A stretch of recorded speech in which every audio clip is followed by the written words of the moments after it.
Salve, salve, estamos de volta com os Pingos nos Is. Aqui Felipe Moura Brasil, com Augusto Nunes em São Paulo, lá de Brasília, José Maria Trindade. O empresário Fernando Bittar foi interrogado nesta segunda-feira pela juíza Gabriela Hart, substituta do Sérgio Moro, da 13ª Vara de Curitiba.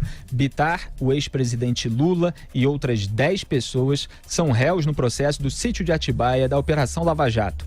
Ele explicou que em um determinado momento passou a frequentar menos o sítio e que a família de Lula começou a utilizar mais a propriedade, inclusive levando objetos pessoais para o local. Coisa linda, né, Augusto Nunes? Você deve ter muitos amigos que emprestam suas casas. Estou à procura de um. Pelo Brasil e pelo mundo. Um só eu procuro. O Bittar disse também que acreditava que o ex-presidente faria o pagamento das obras, mas o MPF afirma, ele acreditava que o Lula ia pagar pelas obras. Mas o MPF afirma que notas fiscais da reforma estão em nome do empresário, com pagamentos feitos pela OAS e pela Odebrecht, como no caso do empreiteiro Carlos Prado.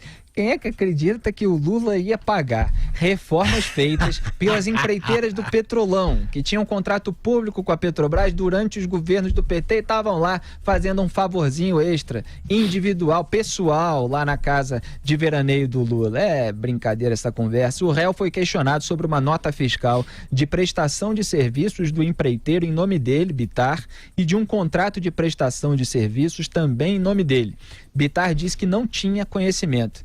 Andrezão, a gente tem um trecho aí desse depoimento do Fernando Bittar, que é considerado, acusado de ser o laranja do Lula no sítio de Atibaia. Solta aí. Vou falar uma coisa para a senhora. Eu imaginei que eles estavam pagando. Na minha cabeça. O senhor presidente? Tia Marisa e o presidente Lula. Tá. Eles que estavam pagando. Então, na minha cabeça não tinha nada ilícito. Não tem nada de ilícito no fato desse estar pagando. Uma grande empreiteira. Na minha cabeça, desculpa, doutora, mas o presidente Lula saiu com uma popularidade enorme, as pessoas queriam agradar ele era um cara querido. Agradar uma coisa, mas pagar uma reforma de 700 mil, 300 mil? Não pagar, ele contratar uma empresa e pagar, não vejo problema. Se ele pagasse, se tivesse feito, aí a questão pode ser ética, pode ser uma discussão, mas do ponto de vista de negociata, não tinha nenhuma. Na minha cabeça, eles estão pagando a obra. Tá. Contrataram uma grande. Eu não faria. Olha, excelente intervenção da juíza Gabriela Hart. Vocês veem que aparentemente, é óbvio que a gente vai ver aí quais sentenças que ela vai dar ainda, mas aparentemente o Moro deixou em boas mãos o caso do sítio de Atibaia, porque o Fernando Bittar, você reparou, Augusto? Ele estava falando, não, eu achei que o Lula ia pagar, então na minha cabeça não tinha nada ilícito. E o presidente saiu com muita popularidade, então muita gente queria agradar ele. Aí existe tudo contraditório. Tudo contraditório. Quer dizer, é o sujeito que não tem muita convicção do que fala, aí vai dando. Isso aí acontece na vida pessoal, né? Quando o sujeito vem com duas desculpas para um problema, quem tem uma razão para ter cometido algum problema, ter feito um erro e tal, normalmente tem uma razão muito específica sobre aquilo, né? Quando o sujeito começa a dar duas alegações, não, o Lula era muito popular, muita gente queria agradar ele, não, eu achei que ele ia pagar. Aí a juíza fala, bom, são duas coisas bastante diferentes. Completamente. Aí ela pegou, né? Exatamente. Aí é o seguinte, né? Nós que estamos habituados a lidar com imagem também, não só com a voz, a gente sabe que a voz também é reveladora, mas o rosto fala. O rosto fala. Você vê a expressão de uma pessoa. Como vimos, a expressão do Bittar está escrito assim, culpado. Estou mentindo. Ele está completamente perdido ali, porque, para o meu espanto, repito, os brasileiros, esses quadrilheiros que sabem roubar com tanta competência e com tanta volúpia, são um desastre em matéria de álibi. Eles não preparam. Ele nem treinou o discurso. Fica evidente que ele começa a dizer... eu achei que a tia Marisa e o tio Lula, o Lula ele não chama de tio, é o presidente, né? Eles pagariam e tal. E, sabe, ele tinha muito prestígio, então é natural que todo mundo queira agradar. Peraí, vai pagar ou vai ganhar? É aí que a juíza pega. Espera um pouquinho, o diferente é dar uma reforma. Mas ele estava indo para uma encruzilhada em que nenhum caminho ele poderia seguir. Os dois eram falsos. Os dois levavam ao penhasco. Ele não sabe nada disso aí. E é culpado, sim. E vem aí uma condenação, porque a voz da juíza também antecipa que ninguém gosta de ser tratado como idiota. E um depoimento desse é uma maneira de você achar que quem está te ouvindo é otário mesmo, ainda que seja uma juíza. Zé Maria Trindade, tem muita gente aí em Brasília querendo te agradar também, Zé Maria? Te pagar umas reformas na casa? Não, aquela propriedade rural que você tem ali perto de Brasília, Zé. Não, já em nem Goiás. Fazer nada, nem para dar. Não, tudo suado, dividido em prestação. Olha, eu vou repetir uma história que eu já contei aqui. No governo Collor de Mello, a situação era mais livre, né, legalmente, evidente. E houve, por exemplo, que todo mundo se lembra, os presentes aconteciam. E houve um que provocou um debate danado. O então ministro Ricardo Fiuza recebeu de presente, né, para o seu lago, no seu sítio, uma dessas motos aquáticas, né? E aí isso provocou, foi manchete em vários jornais, provocou um grande debate sobre o presente. Ele, gente, me deram de presente e tal. E isso provocou uma regulamentação sobre o presente a um servidor público. E hoje, já há muito tempo, não é hoje, isso antes do governo Lula, já havia a determinação legal de que um funcionário público, qualquer que seja ele, de presidente da República ao porteiro de repartição pública, não pode receber um presente superior a R$200. Então, isso houve uma mudança de hábitos aqui em Brasília, aquelas cestas maravilhosas de Natal que as pessoas mandavam. Veja bem, uma cesta de Natal, mas é que tinham cesta com vinhos carésimos, champanhes carésimas, enlatados importados caros e tal, e isso está proibido. As cestas se resumem ali a panetone, uma coisa mais simples e mais barata, que não atinja os R$200. Lula sabia disso, então não há dúvida de que era um crime admitido. R$200 é o presente que um servidor público pode receber, né? Agora, eu acho que o Fernando está ali na malandragem, ele está querendo duas coisas.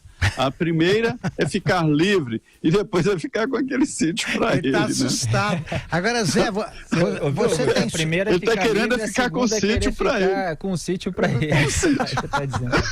Agora, Zé, você tem sobrinhos? Você tem sobrinho? Tenho. Você tem algum sobrinho tão amoroso assim, Zé? Que coisa bonita. Ele deixou a tia Marisa fazer o que quisesse. E deixou o tio Lula também ficar à vontade lá. Ele disse que até parou de frequentar. E o mais divertido, só rindo desses idiotas aí que vão todos acabar na cadeia, ele não voltou a frequentar o sítio nem depois que o tio Lula, por motivos óbvios, parou de aparecer por lá. Ele não vai ao sítio. Mas é dele. Tá tudo abandonado. Tá bom. Pois é. Mas ele tá ali numa luta boa. Tá, viu? Eu quero ficar com esse sítio pra mim. Já pensou? E eu esperei que eles pagassem. O sítio é meu, vou ficar com o sítio. Mas, na verdade, ele será condenado por lavagem de dinheiro. Né? Corrupção, talvez não, né? Porque ele não participou diretamente, mas por lavagem, sim, por ter deixado o sítio no nome dele. É isso aí.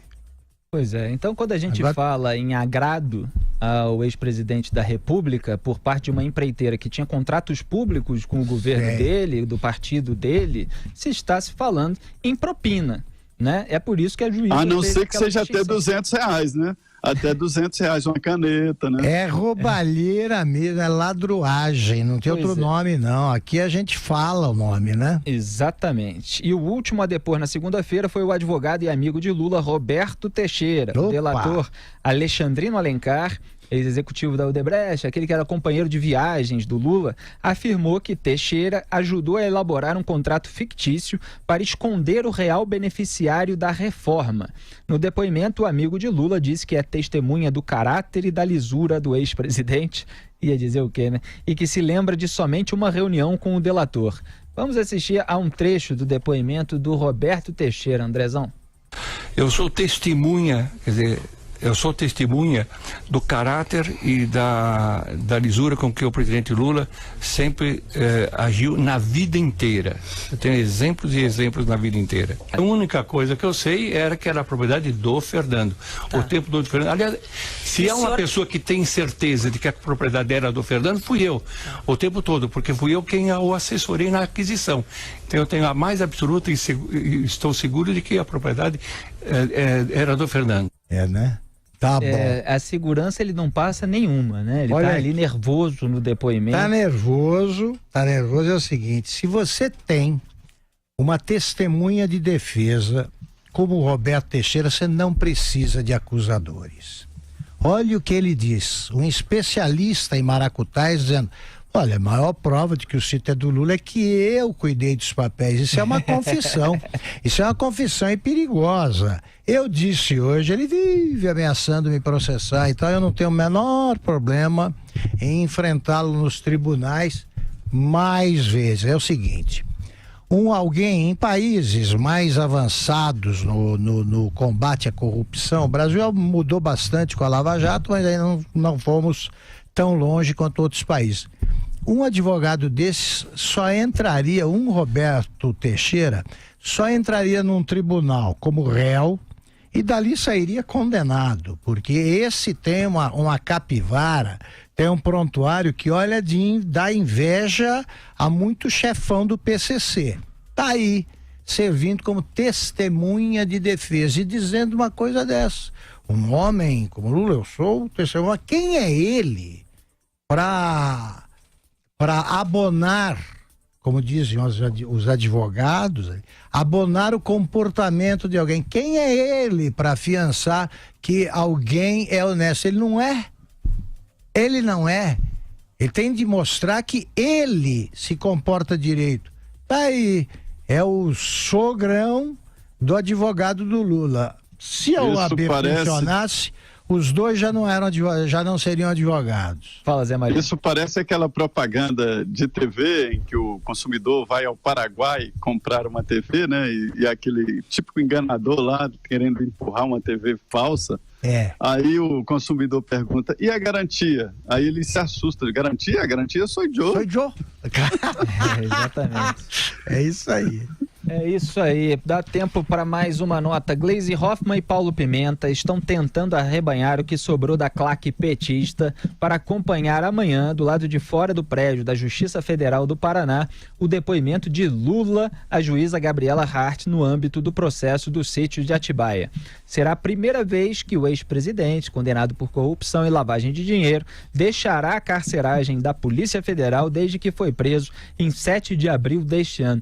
Lula vai sair da cadeia, mas ele vai voltar rapidinho e, se tudo correr bem nesses processos, vai ficar lá mofando durante muito mais tempo em razão dos crimes que cometeu. Agora, vocês viram aí a intervenção precisa da Gabriela Hart no depoimento do Fernando Bittar, e eu espero que a gente tenha também logo, né, Augusto, as imagens do depoimento do Lula para que a gente possa exibir aqui e comentar, que vai ser imperdível. Claro, e é o seguinte, eu vi nos jornais aí que o Lula está triste, né, na cadeia. Imaginem a manchete oposta: Lula está contente na cadeia. A cadeia não é para alegrar ninguém, é para pensar na vida, e no caso de um preso modelo como ele, aproveitar para ler os romancistas, os grandes romancistas russos, né?